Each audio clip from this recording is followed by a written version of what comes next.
I do need to shout out today's sponsor, which is Aptoid. Use promo code Kire Mobile 5 to save up to 20% on purchases. So how this works, and the reason why I partnered with them, is that if you're going to be spending money on these games, you just get a discount. It's really that simple.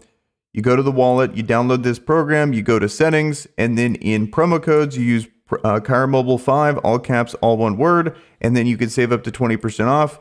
And then when you go to purchase, so I'm on an Android emulator because this is only going to work on Android. It does not work on iOS. When you go to purchase something, like let's say I'm just picking something to show the biggest percentage here, so you can really see the difference. Boom, right there immediately, I save $13 if I were to spend on something like this. Then you get purchases back that is going to bank up in your AppCoin credits. And then once you have enough to purchase something all outright with these extra credits, then you'll be able to purchase that as well. That's how you get that up to 20% off discount. So thanks for Aptoid for sponsoring this video. And now let's get back to the content. Hey guys, how's it going? It is Kire here, joined once again with Veiled Shot. And in today's video, we're going to be breaking down the state of the game. I think this is good to touch in on probably once a month. I think that's a fair amount of time to talk about the game. In this sense, we can kind of go over what we like about the game, what we don't like. Is it trending up? Is it trending down? All that kind of stuff. And I think the best place to start is going to be Elemental City. That is the new game mode that is brand new here. And I think it highly controversial and easily the best thing to start with right off the bat. So let's lead with you, Vilcha. What are your thoughts on Elemental City as our first topic? So I will preface everything that I say because I feel like a lot of people... honestly, I mean, you know, the classic YouTube problem, there's not enough nuance in anything that anyone ever says in terms of like comments. Like people take something and they'll go to either extreme. This is pure good content. What I mean by that is there's no negatives to this thing. The only negatives that I will say are criticisms on how it could be better and how it's not as good as I'd hoped. But there's really no bad thing. Like my experience before is not worse now. And I want to establish that because a lot of people are saying like, this is trash. Like they ruined, like this game is trash and all that stuff. I don't agree with that. But what I will say is my biggest criticism, and this honestly is such a massive problem. And I think it kind of reverberates throughout the game, but it's such a massive problem that the game mode itself is not worth our time. And you could easily see this. I actually just did the math on all the rewards. From 1 to 40, you're getting 800 energy, you're getting 6 5-star eggs, you're getting some multi-battle stamina, which is a complete joke, and you're getting like epic potions, and I believe you're getting 1 epic skill scroll. And so like that 800 energy is 1 4.5-star egg, 6 4-star, 3-star eggs is going to be another 4.5, 1 4.5-star egg, which is 3 4-star eggs. So if you start doing like the math of this, you're getting basically 3 4-star eggs and an epic scroll every 2 weeks. Every 2 weeks, yeah. Which is terrible because it's like there's events and stuff like that. They give you the same thing, and it's not going to move the needle on actually increasing characters because everyone's complaining about, you know, we want more characters. And I think that's one thing that you can give us free stuff and people could be like, hey, this is objectively better, but it's so little that it just feels like a slap in the face, instead of actually solving the problem or going forward in helping the problem, like contributing to the solution there. So I think there's that. And I think the next question too is about this new content, because objectively it's just better to have new content in the game, and now they have another source to increase. I think we can all agree on that. I think it's weird when people go like there's new content but it's not as good as they wanted it to be, and then they call it trash, and it's almost like the game now is somehow worse going forward, which is weird. But here now we have new content. They can actually actively make the game better. Yes, it's not ideal, but we can give them feedback and they go from there. Also, when it comes to these developers, they're just the nature of the business. They're always going to start too low because that's just what they want to do, because they know that they can never take away rewards. Whereas if they go too high, then now they've just, you know, it's unfortunately the reality of these games are they're a fine line between, you know, they want to make people spend, but then they want to, you know, kind of make people frustrated or whatever to make them want to spend. And if they give us too much, like when people are happy in a game like this, they're losing money. The game's not going to last that long. Case in point, Ace. for example. That game is massively dead compared to this one, and they were one that was very free-to-play friendly.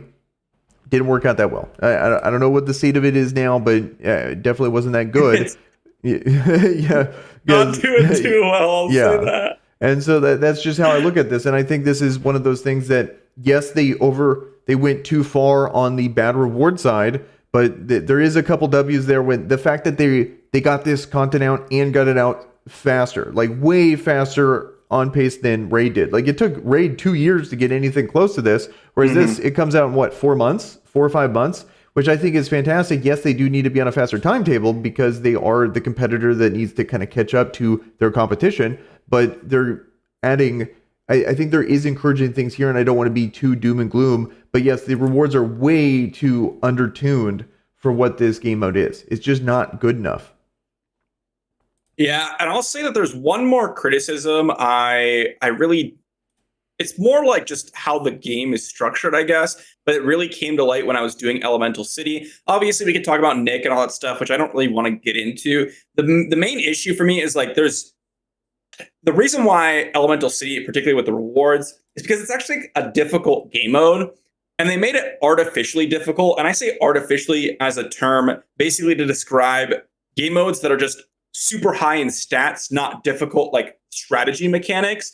Mm-hmm. And so the combination of us not having high enough rewards to kind of match the fact that we need a bunch of awakens and things like that. And then on top of it, being a game mode where you actually have to invest manual gameplay time and it's super difficult. Like those three comboing together, I think is why we have such a negative perspective. But I also think that I like these game modes that are reoccurring, repeating, getting you a slow reward in the end. I think that's a really cool idea. Again, they can make a really easy change here and just change, like up the rewards a little bit. And I think that this game mode, it turns from, wow, this is such a trash game mode to actually one of the best and worth our time. It's so close. Yeah, there's a fine line there because I think every content you got to balance the fun, the rewards, and how challenging it is. And in this one, they cranked up the challenging to the highest, basically, and then they cranked the fun down to the lowest because it's like you're saying, it's fake hard. It reminds me of like Halo 2 Legendary, where you just crank up all the numbers and then you get one shot, and it's like, okay, well, I understand the mechanic, but that's not fun. That's not an engaging puzzle to try to figure out. When it's just waves of enemies just one-shotting you, where's the fun in that? Then they actively had to make a nerf when it comes to the shield and burn, and like nerfing burn. It's like, okay, here's finally a chance for burn to shine, which is wave content, and then they nerfed the burn, which is really frustrating in my opinion, because this is like, okay, now I'm building a wide roster, because this game constantly encourages a wide roster. And I don't want to get too off topic, but then when you finally build that wide roster, then they actively make things that nerf it with burn and with HP burn. I'm okay with the HP burn because it's already so good that finally letting something to shine, fine. But like to preemptively nerf burn too, it's like, man, that's so frustrating. And then, so you have incredibly difficult content, incredibly low rewards, because you got to have a balance. Like if I bet we can make a graph with like a triangle, like choose two. You make like, you can't have, if it's not fun, but it's like super high challenging, but good rewards, or you make it fun, low rewards, not challenging, or something like that. Or it's like challenging and fun, but low rewards. Yeah. You can have one of those kind of triangles where you at least have 2 out of the 3. Whereas in this one, it only has 1. It is challenging, but terrible rewards and not fun. So it's like, okay, I'm just not going to bother. Like the flip side of that would be like, for me in Eternal Evolution, where it's not challenging to the point where it's boring, there's good rewards, is the, what's the thing you can auto that's done daily? Where it's like, it's too easy. It's not even, I don't even want to bother with it because it's all I got to do Wasteland.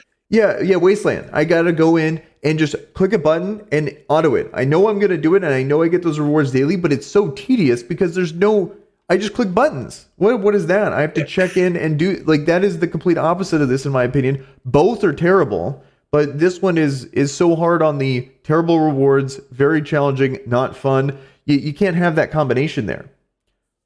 Yep. Yeah. I 100% agree, and I think that that kind of triangle concept that you are thinking of here is exactly correct. Wasteland is one of those game modes where I've actually continuously mentioned in my videos they should just make it instant complete. It's at the point where the rewards are good, but they're not like super amazing, and it's tedious. And I feel like the Elemental City is in that same boat where like it's just tedious because you have to just wait for the right RNG for a lot of different situations. And at the same time, I think there is like this might go a little bit broader, but people are saying like, oh, build CC characters to get through the waves, do this, do that. And I agree with them. That's what my strategy would be. But then you get to the bosses and you get one shot. And on top of that, guess what? The Elemental City was supposed to be something that would increase our awaken gains. And you need those awakens to go ahead and get your CC characters up. So you actually can't build the CC characters that you need to beat the game mode because you don't have the fodder for it. And so like it's like the problems start to compound a little bit here. But as I mentioned, I think it'd be kind of cool, even if they don't really change the artificial difficulty aspect. I would have no problems going through and being like, hey guys, make a video and say, these are the top 5 wave characters for Elemental City. This is how you can beat the bosses and all that stuff. I just don't feel like I can recommend anyone to actually build out a squad to try and do better in this game mode when you could just build out a squad in Faction Abyss and then or Tower of Mark and get like an E4 Catherine, right? Like, I mean, how are those comparable? Those are well, I think like the priority is like you have the guild boss, and then you have like Tower of Mark and the Faction Abyss, and then those characters that are good there are going to be good here, and then you just take the scraps and then see how far you can get and go from there. But you have the priorities, and if the rewards are better, or as you go forward, the rewards almost kind of it becomes more worth it if you can actually progress further. But the only way you progress further is if you're super advanced in those other places anyway. So it kind of it's like the lowest priority thing. When in something you would think a guaranteed legendary is going to be the highest priority, like where you're constantly building up towards it. But then it's kind of the same with Faction Abyss, same with Tower Mark. All these things are progressing towards a specific legendary character. I think that's good. It's just I think the mechanics lead to a lot of problems. Because let's say this is something that I think the big problem, the one that you really need to have though, is the fun. You know, out of those 3 things, the fun needs to be there, and it's the most.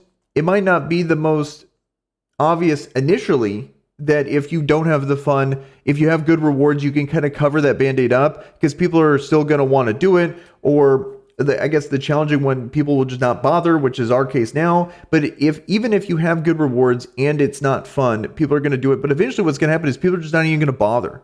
And that's like the big problem there. And I think how this game mode kind of works, I don't know if they're ever going to really be able to make it fun unless they really tune down the damage or change the mechanics completely, because this one right here is not a fun mechanic where you remove the ability to cleanse anything and you just get one shot by the bombs. Like that's a horrible mechanic in my opinion when it comes to the like trying to solve the game. Like there's no way to resist it. You have to just eat it. And there's like 3 characters that can actually do something to just negate it. So I'll say one more thing. I know we're talking about this one a lot, but I do truly believe this. I mean, this is the biggest, I said this before in my video, this is the absolute biggest content update we've gotten since the start of the game. So it only makes sense to talk about it quite a bit. But as you're saying, a perfect example of what I mean, why they didn't make it fun, is the Hound. The Hound in the wave content. Its attack gives detonation damage. This is the strangest thing ever because normally detonation damage happens when you combo 2 burns together.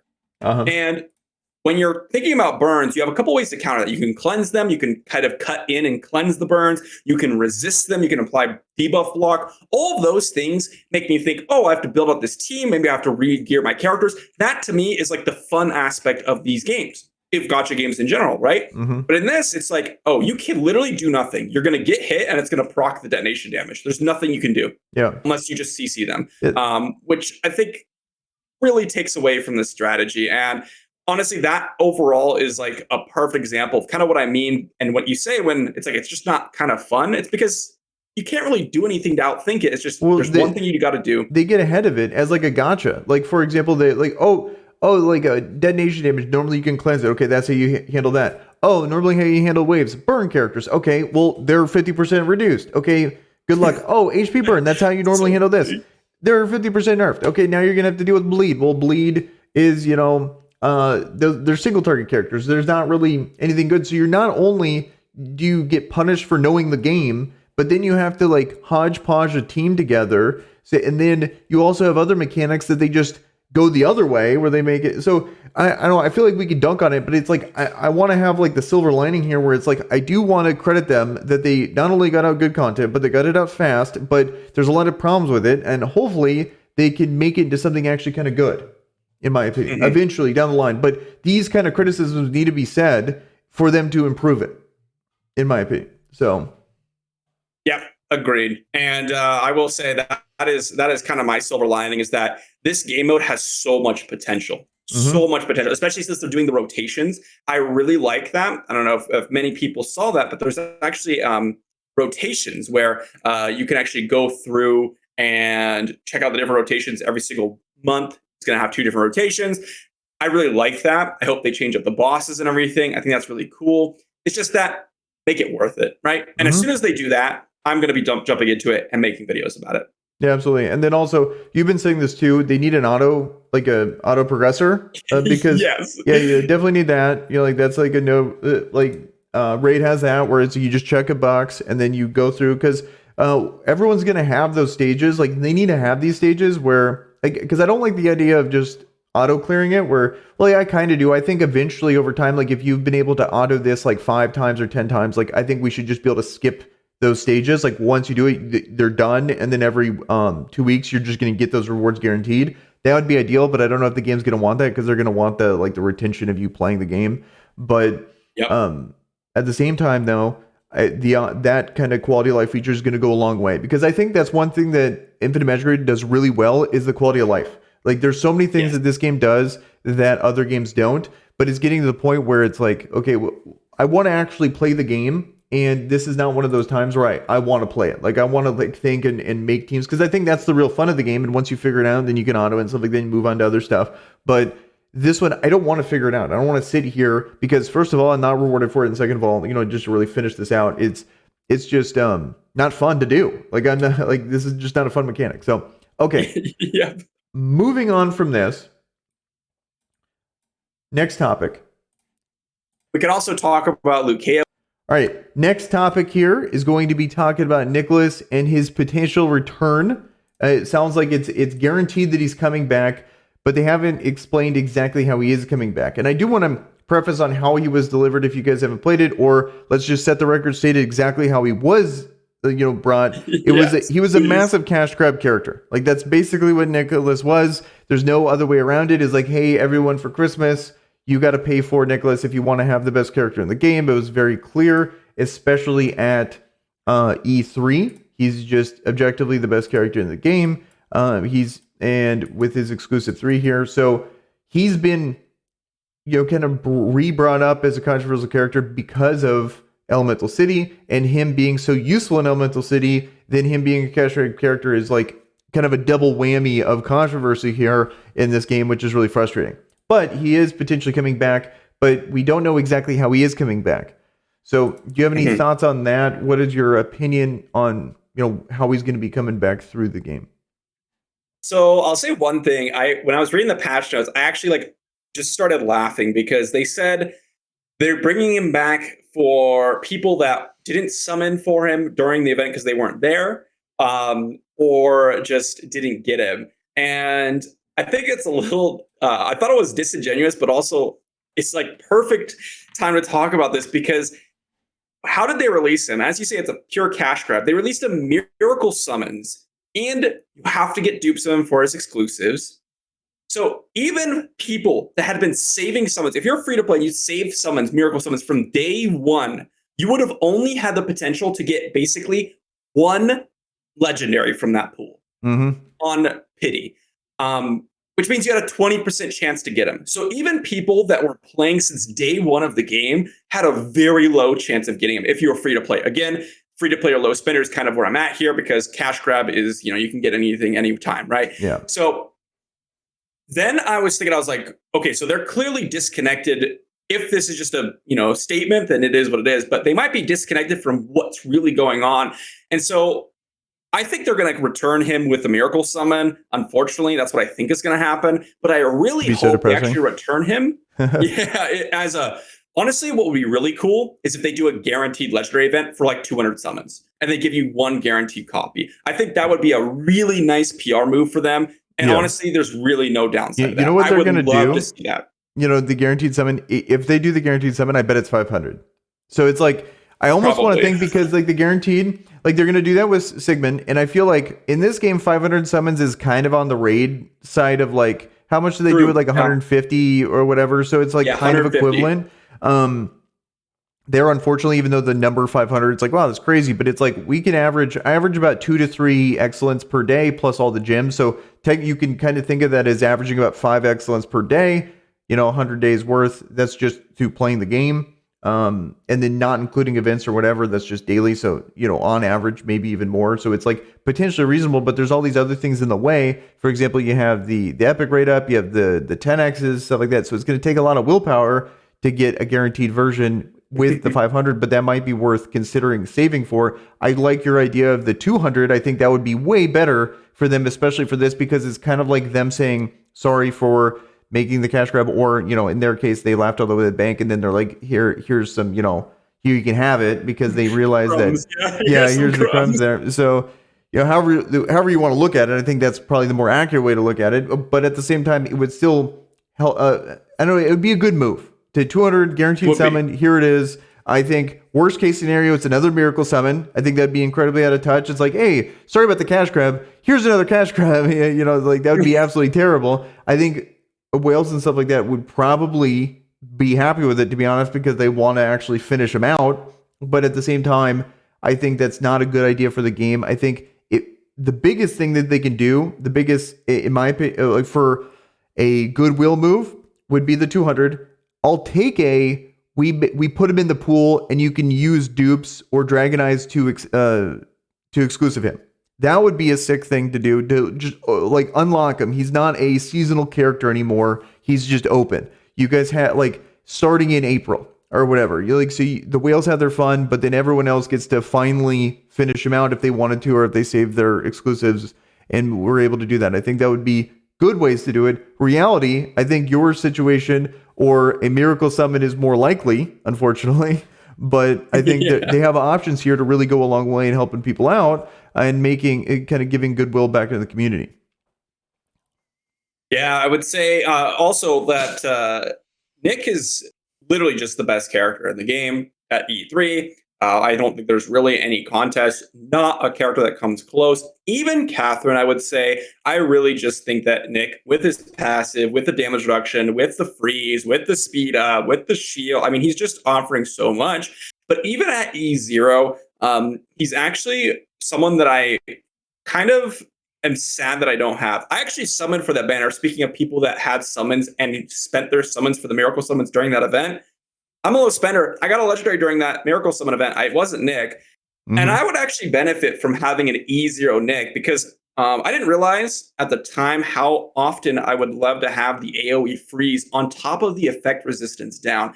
And I think just getting a singular copy is actually a pretty solid thing to do. So again, I would be perfectly okay with that one copy guaranteed summon. I think that'd be a really good event. That's my benchmark for a good event. If they did like a 10x with him in there, I'd be like, okay, that's solid. If they did a miracle summon, I'd be like, all right, it is what it is. Like, that's what I expected, but I'm not happy about it. Because with the 10x, if they go 10x plus, you can use not just his duplicates to be able to exclusive him. I think I would be okay with that, but it would need to be a combination there. There's a lot of these scenarios I'm definitely not happy with. If they do 10x, but you have to use duplicates of him, that's a bummer, because then we don't know if he's actually going to come back. Do they make this like a 3-month thing?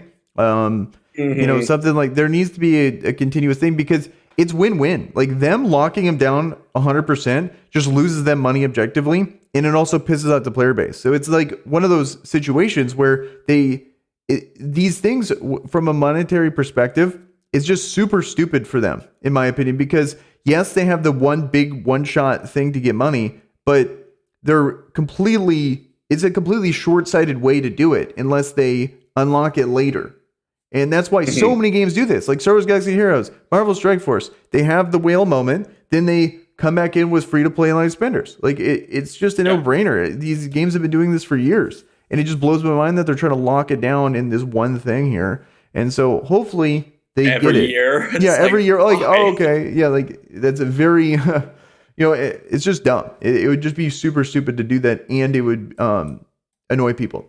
I hope that they don't consistently make these characters so busted. They need to really tone these down. Like something in between a Little Jack and this would be nice. A good character that is limited for like 4 months, and then we get to use them and pull them like a normal character.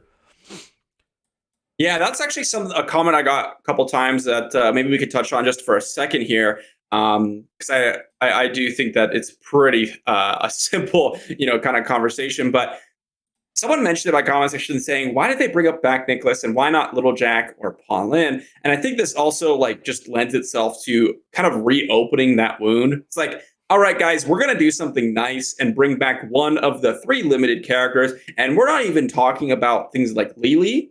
Things like Seal, right? Seal's actually a big deal for most people because it's a green mark character. Granted, people go for Ben Austin, so you don't need him as desperately. But for shield remover to get your first Catherine, Seal could be a massive, massive deal. There's so many of these like limited characters that they have at least shown no intention besides Nick to bring back. And I feel like this is just like a pure negative thing. And I think that in general, as you're saying, they should really just unlock the characters. Like, hey guys, these are seasonal characters. If you do not get it, we're going to have them open in, 3 months. You're going to add them to the pool, and then you'll be able to get them there. I feel like that is a completely different sentiment than what they're doing now, which is the expectation is next Halloween, you may see Little Jack, you may not. Who knows? Yeah. And just them not saying it at all. Yes, they've already made the statement that it's a one-time thing, but they're already kind of being lenient on this one.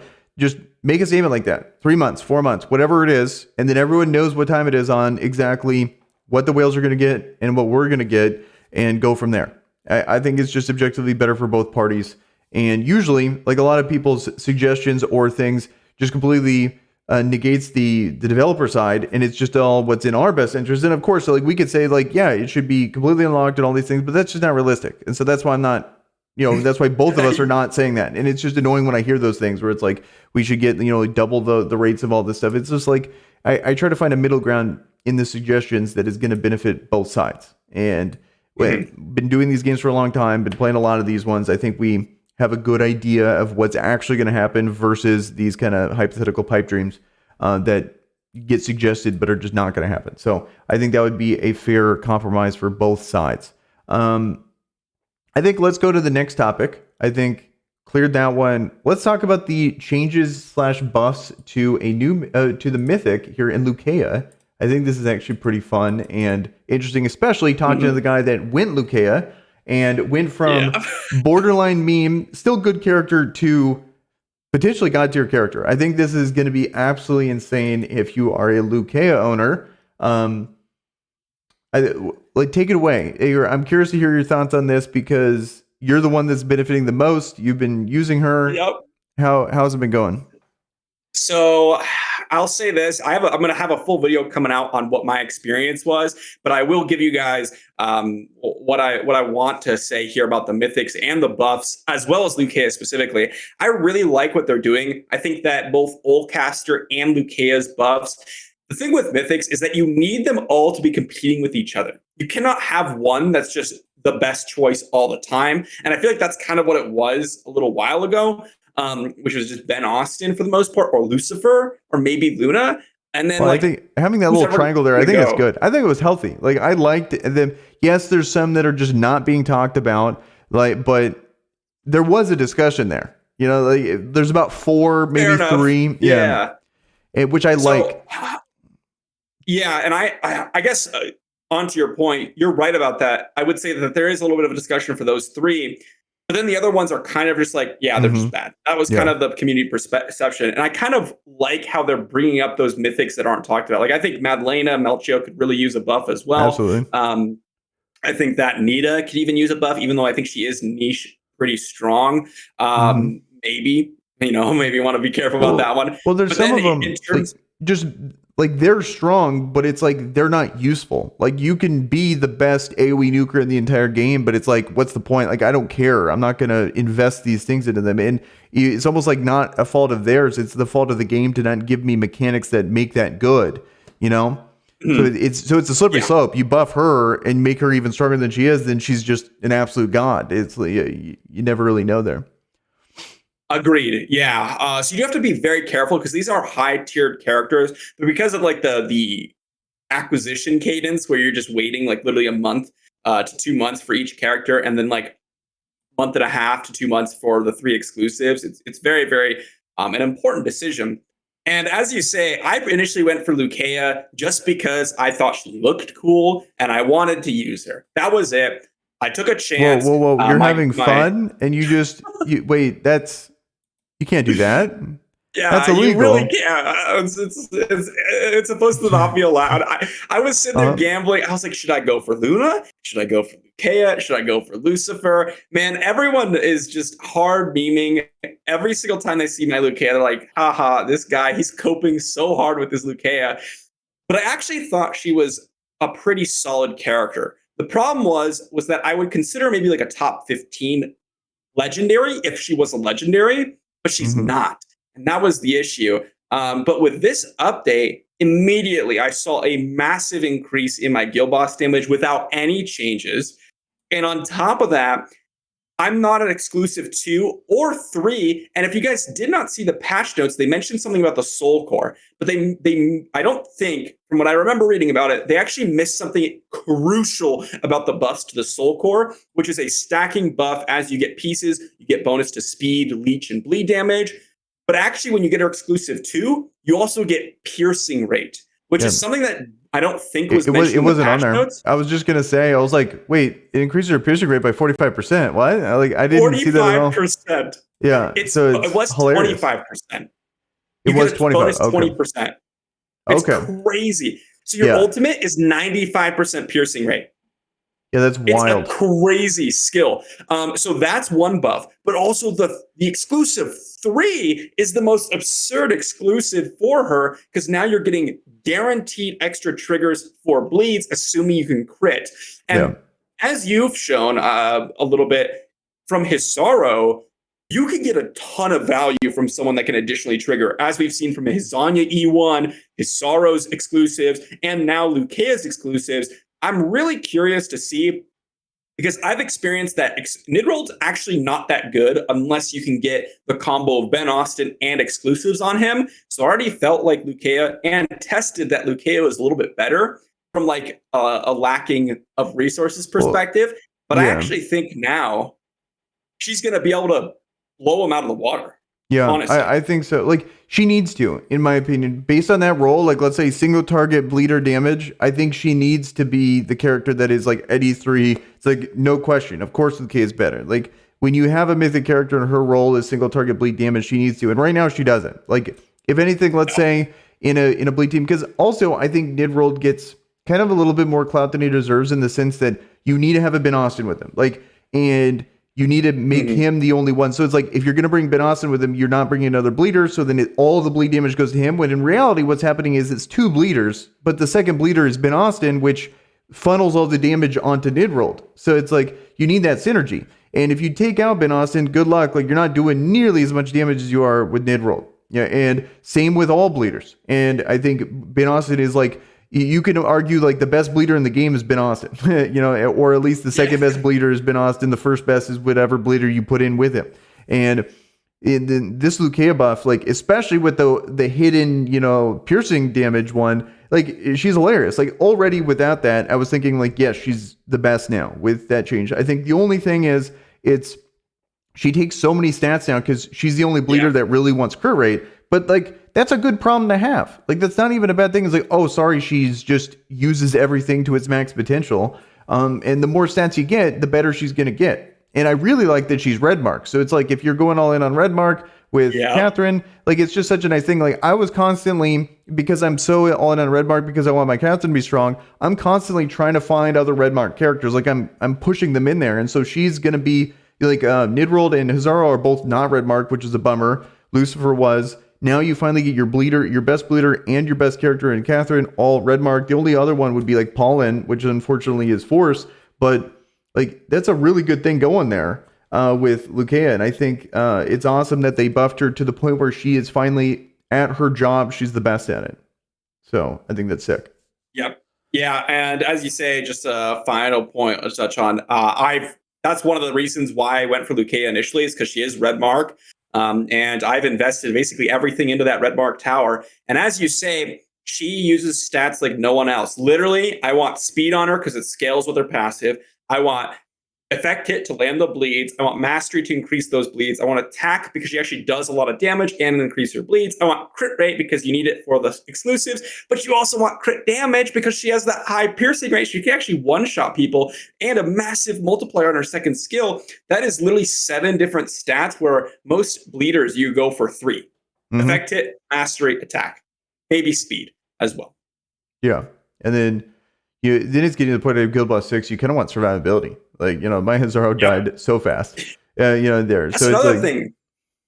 Actually, now that you mention it, I want to mention one other thing, and that is if you get exclusive 1, she has the shield, but she also has 25% inbuilt leech with her core, and that's actually something that a lot of people underrate. Mm-hmm. I actually get a lot of value out of that, and she almost never dies in any of my Guild Boss runs, yet people like Hoff and Hizanya will, because they don't have that massive amount of life gain. So that's an important one too. It's hard to tell when you're weak in Guild Boss because the shield doesn't matter because the Guild Boss ignores shield. I think that a lot of people miss that. Not saying you are, but I think a lot of people don't know that. But what's happening is it's like the leech is making it to where you're actually full health under that shield, whereas those other people are still like 70, 80% when you're autoing it. It's hard. It's easy to miss that.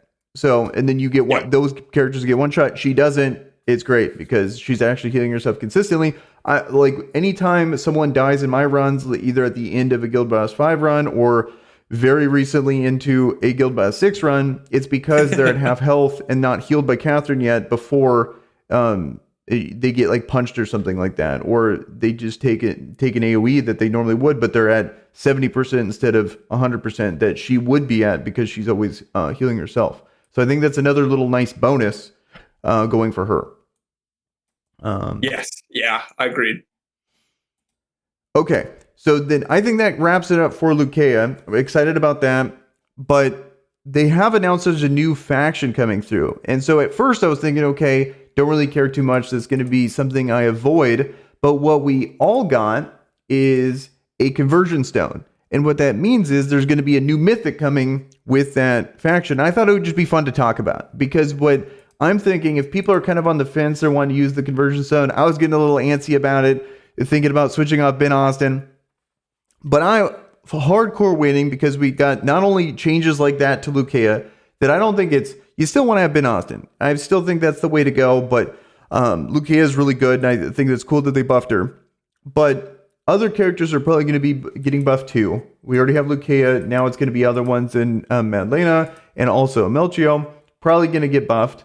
But then the new faction is going to mean that there's a whole nother mythic that potentially could be busted, that it might actually be worth switching up Ben Austin and going to that character. So I think we have a lot of things to wait for. The longer, it's like a deferred pick in the NFL draft. Like the longer we hold on to this conversion zone, I believe the more value it's going to be for us.